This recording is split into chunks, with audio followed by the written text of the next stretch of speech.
Hello students, आज की हमारी नई सीरीज़ में आप सबका स्वागत है। आज से हम स्टार्ट कर रहे हैं अपनी CSS की सीरीज़।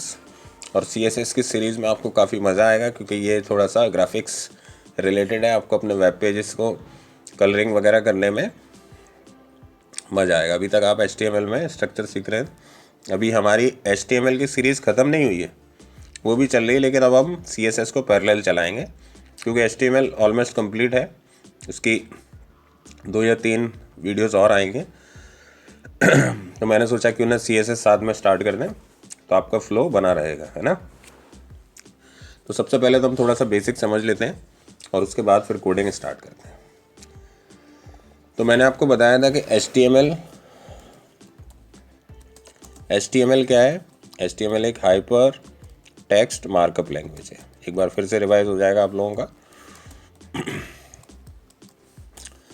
और इसका यूज़ वेब पेज का स्ट्रक्चर तैयार करने में आता है और बेसिक सी डिज़ाइनिंग इसमें हम कर सकते हैं, उतनी डीप डिज़ाइनिंग नहीं कर सकते हैं। तो HTML क्या करता है, हमारी वेब पेज का स्ट्रक्चर तैयार करता है, ढांचा तैयार करता है।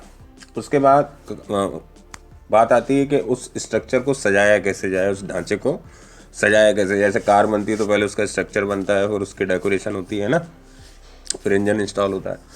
तो अभी इंजन तो बाद की बात है, पहले हमारा स्ट्रक्चर तैयार है, अब उस बात आती है उसको डिज़ाइनिंग की। तो डिज़ाइनिंग करने के लिए, वेब पेज की डिज़ाइनिंग करने के लिए एक सेपरेट लैंग्वेज है जिसका नाम है CSS, कैस्केडिंग। पूरा नाम है इसका कैस्केडिंग स्टाइल शीट, ठीक है। और इसका एक्सटेंशन होता है .css। तो ये जो लैंग्वेज है ये हमारे वेब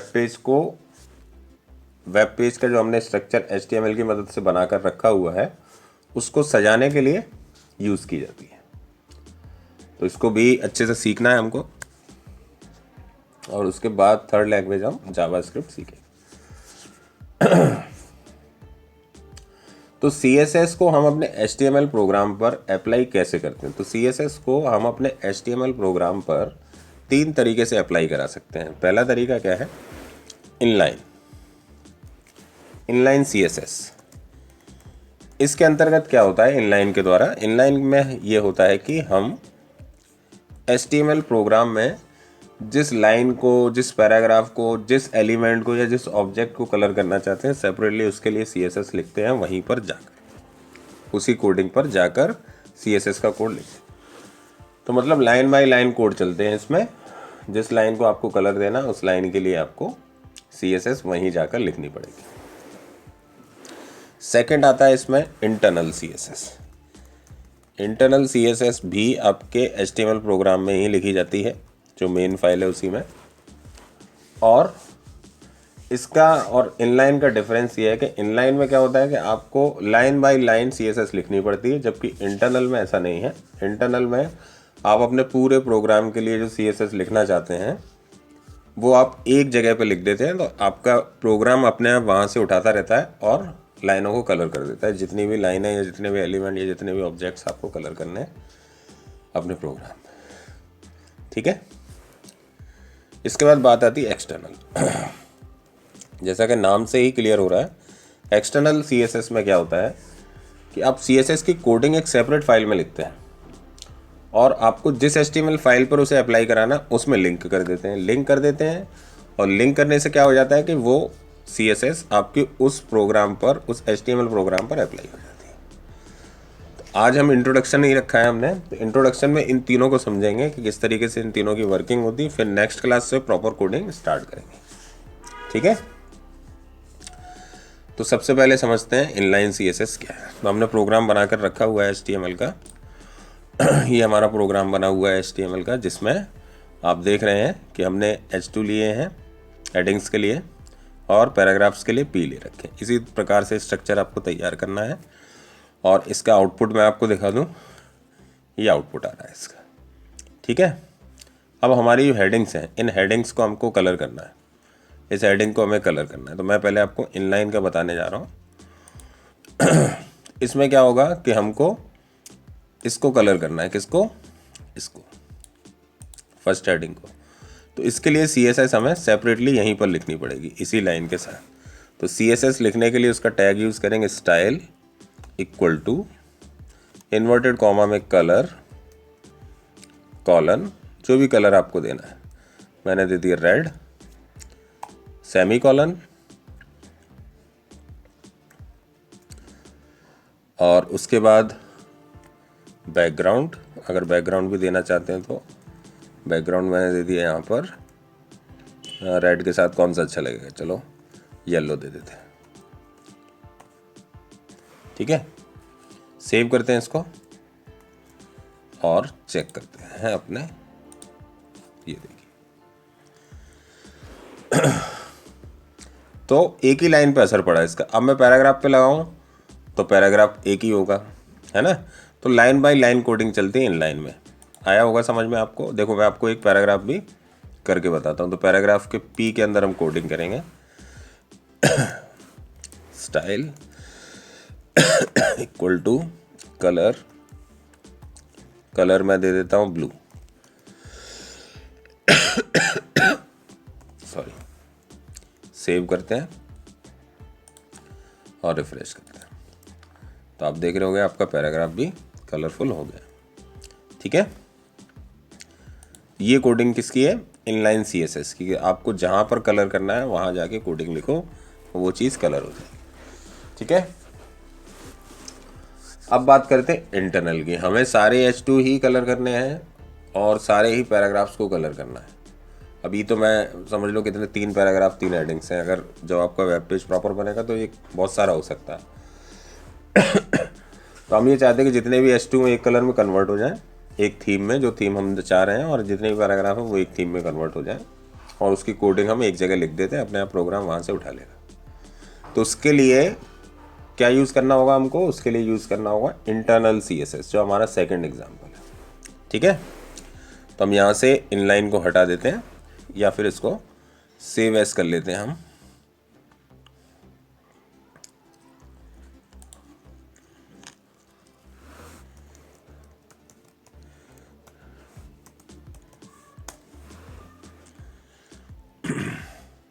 और इसमें हमने जितनी भी कोडिंग की है ये हटा देते हैं, इनलाइन वाली ऊपर से भी हटा देते हैं।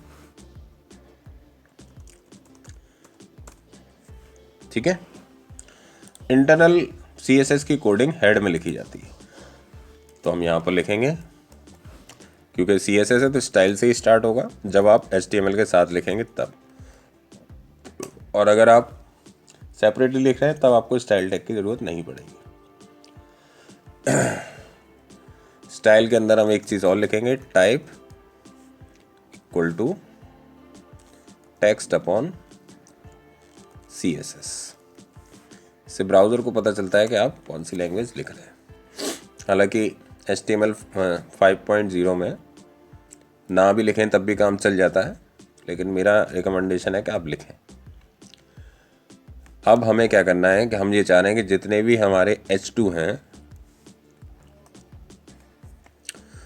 उनके लिए हम एक बार यहाँ लिख देते हैं कि कलर उनमें क्या हो जाए, रेड, बैकग्राउंड क्या हो जाए, येलो। ठीक है, बॉर्डर भी लगा देते हैं कि बॉर्डर उनका 2 पिक्सल की लाइन बन जाए, सॉलिड रहे, सॉलिड यानी स्ट्रेट लाइन, और बॉर्डर का कलर रहे ग्रीन। ये हमने जितने भी H2 हैं उनके लिए ये लिख दिया। अब जितने भी पैराग्राफ हैं उनके लिए पैराग्राफ में कलर तो हो जाए ब्लू और बैकग्राउंड उनका हो जाए पिंक कर देते हैं। ठीक है, सेव करते हैं और रन कराते हैं।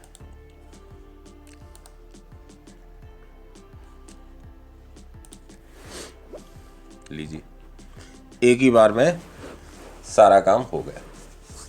तो ये इंटरनल का फ़ायदा। अब आपको अगर इनलाइन कर रहे होते तो आपको हर पैराग्राफ पर जाकर ये चीज़ लिखनी पड़ती H2 वाली, और हर पैराग्राफ पर जाकर भी आपको ये चीज़ें लिखनी पड़ती।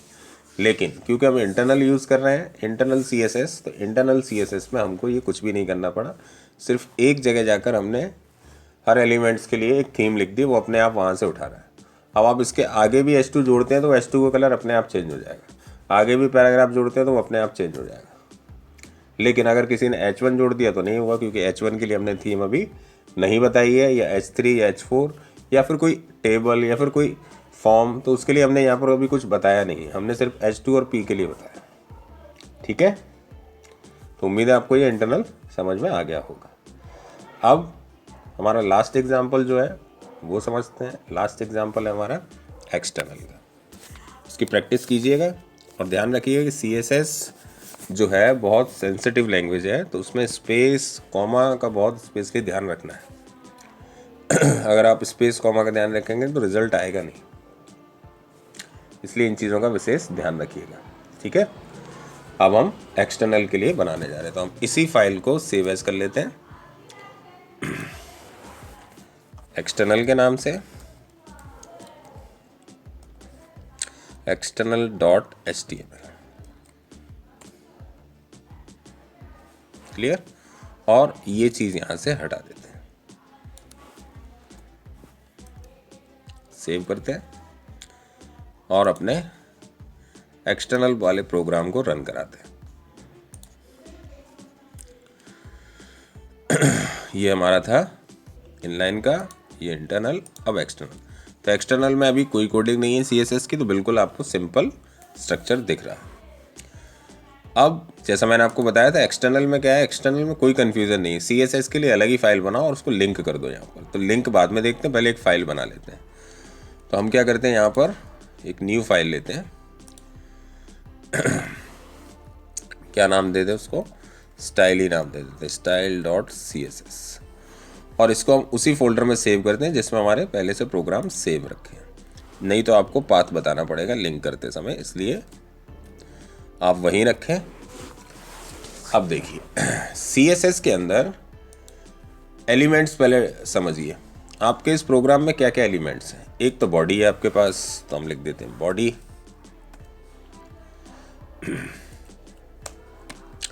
दूसरा H2 लिया है हमने, H2, और तीसरा पैराग्राफ है, तो पैराग्राफ लिख दिया। बाकी कुछ नहीं करना ना, स्टाइल वगैरह कुछ नहीं लगाना। क्यों? क्योंकि सेपरेट है आपकी ये फाइल, तो आपको इसमें स्टाइल वगैरह नहीं बताना है, क्योंकि हमने इस फाइल को .css के एक्सटेंशन से सेव किया है, तो इसमें हमको ये चीज़ें नहीं बतानी पड़ती हैं। ठीक है, तो सबसे पहले मैं आपको H2 के कलर्स करके बताता हूँ। तो H2 में आकर आपको सीधा सीधा कलर लिख देना है। कलर वही हम कर देते हैं रेड, बैकग्राउंड भी कर देते हैं,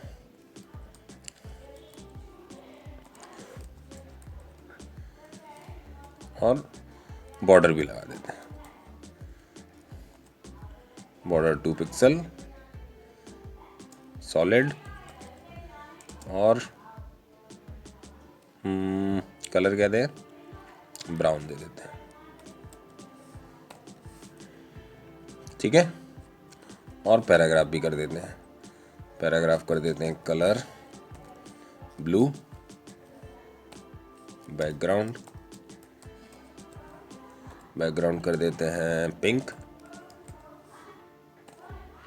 ठीक है, और बॉडी यानी कि पूरा पेज, ये जो आपका पूरा पेज है ये, इसको बॉडी बोलते हैं। इसमें बैकग्राउंड कलर दे देते हैं कोई, तो बैकग्राउंड कलर के लिए इसमें लिखते हैं background dash colour colon, background colour grey दे देते हैं। ठीक है, और सेव तो इसको कर ही देते हैं, ये सेव हो गया। सेव करने के बाद हम अपने एक्सटर्नल फाइल्स को करते हैं रिफ्रेश। तो यहाँ तो कोई फ़र्क नहीं पड़ा, यहाँ पर इसलिए फ़र्क नहीं पड़ा कि ये फाइल अभी इस फाइल के अंदर कहीं भी डिस्कस नहीं हुई, मतलब लिंक ही नहीं किया है हमने, तो उसको कैसे पता कि हमको कहाँ से कोडिंग उठानी। तो अब देखते हैं कि किसी भी एक्सटर्नल CSS फाइल को हम अपनी HTML फाइल में किस प्रकार से लिंक करते हैं। चलिए मैं थोड़ा सा और जूम कर लेता हूँ तो आपको अच्छे से दिखेगा। लिंक करने के लिए आपको लिखना क्या है ये चीज़ समझिए, और इसकी लिंकिंग का जो हम कोड लिखते हैं वो भी हेड के अंदर ही आता है। तो हम यहाँ लिखेंगे लिंक स्पेस रिलेशन, तो रिलेशन के लिए सिर्फ REL लिखना है आपको, इक्वल टू इन्वर्टेड कॉमा में लिखना है स्टाइल शीट। क्या लिंक करने जा रहे हैं हम? स्टाइल शीट को लिंक करने जा रहे हैं। स्पेस टाइप क्या है उसका? तो टाइप है उसका टेक्स्ट अपॉन CSS। ठीक है, इसके बाद कौन सी फाइल है? तो उसके लिए हाइपर लिंक रेफरेंस यानी href इक्वल टू फाइल का नाम। फाइल का नाम क्या है? style डॉट CSS और उसके बाद ब्रैकेट को। अब देखिए नाम ही लिखना पड़ा हमको सिर्फ style डॉट CSS। क्यों? क्योंकि हमारे उसी फोल्डर में HTML फाइल है, उसी फोल्डर में CSS फाइल है। CSS फाइल कहीं और होती तो फिर हमें पाथ देना पड़ता। ये चीज़ें आप सीख चुके हैं। Ctrl+S करते हैं, सेव हो गया। अब हम आउटपुट चेक करते हैं। तो हमने जैसे यहाँ किया रिफ्रेश, तो देख लीजिए। तो एक्सटर्नल में आपको ये फ़ायदा है कि आपकी HTML की कोडिंग और CSS की कोडिंग सेपरेट रहेगी। आपको जब CSS में कोई चेंजेस करने हैं जाकर आप CSS में करें, आपको HTML स्ट्रक्चर में कुछ चेंजेस करने जाके तो आप अपनी HTML फाइल के अंदर जाके चेंजेस करें। ठीक है, तो कैसी लगी CSS की हमारी पहली क्लास ज़रूर बताइएगा और आगे भी इस सीरीज़ को जुड़े रहिए, शेयर कीजिए इस सीरीज़ को, लाइक कीजिए और अगर आप चैनल पर नए हैं तो चैनल को प्लीज़ सब्सक्राइब कीजिए। ठीक है, इस प्रकार की अच्छे से अच्छे कंप्यूटर कोर्स बनाने के लिए अगर आप चाहते हैं कि मैं आगे भी बनाऊं तो आप इस चैनल को सब्सक्राइब करें, शेयर करें और कमेंट करके ज़रूर बताया करें कि आपको वीडियोस पसंद आ रहे हैं, समझ में आ रहा है कि नहीं।